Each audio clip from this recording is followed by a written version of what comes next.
tu fais, mais toi, t'es fort.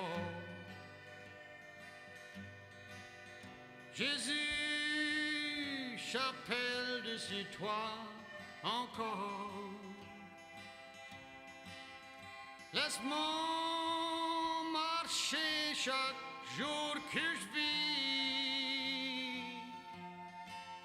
avec toi, à ton côté, cher Jésus.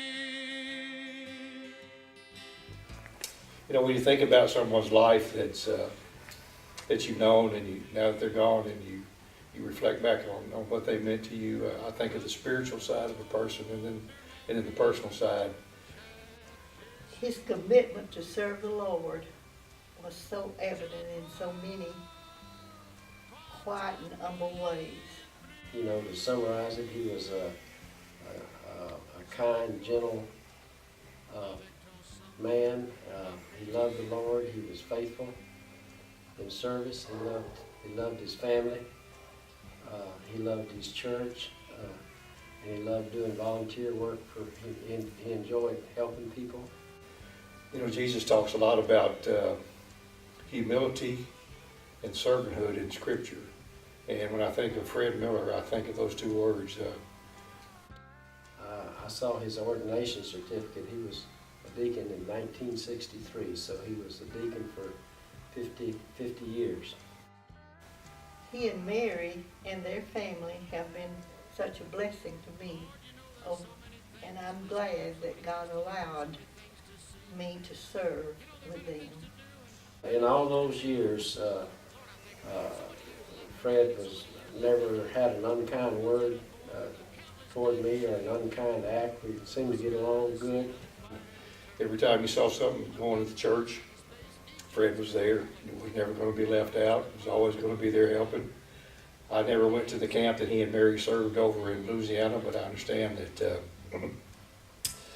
and I know they went over there many times a year to do physical labor in the camp in Louisiana, not because he had to, because he wanted to serve the Lord in servanthood. Chapter 3, verse 8, likewise must the deacon be grave, not double-tongued, not given to much wine, not greedy of filthy lure, holding the mystery of the faith in a pure conscience. And let these also first be proved, then let them use the office of deacons, being found blameless. Even so must their wives be grave, and not slanderous, sober, faithful in all things. Let the deacons be the husband of one wife, ruling their children and their own house as well. And that, to me, that's Fred. He was the epitome of humbleness. I think about him standing when he would do the prayer on Sunday mornings, and he would never stand behind the pulpit as the rest of us do.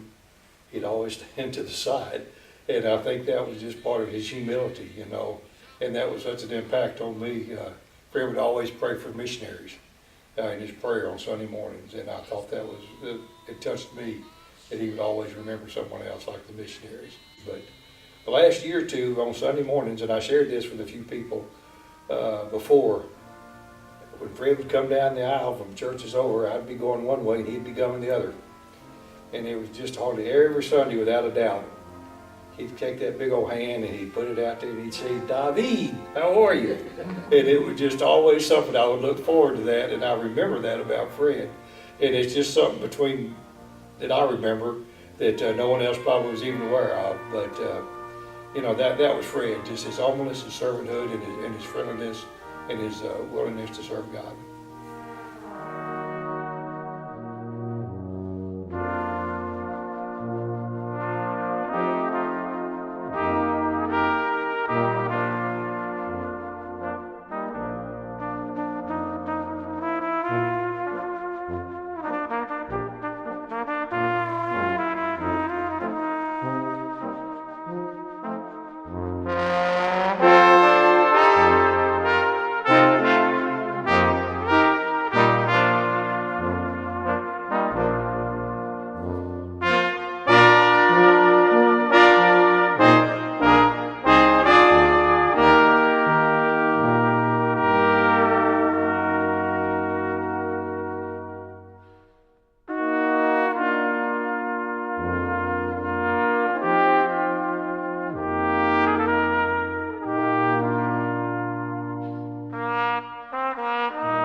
2, 1.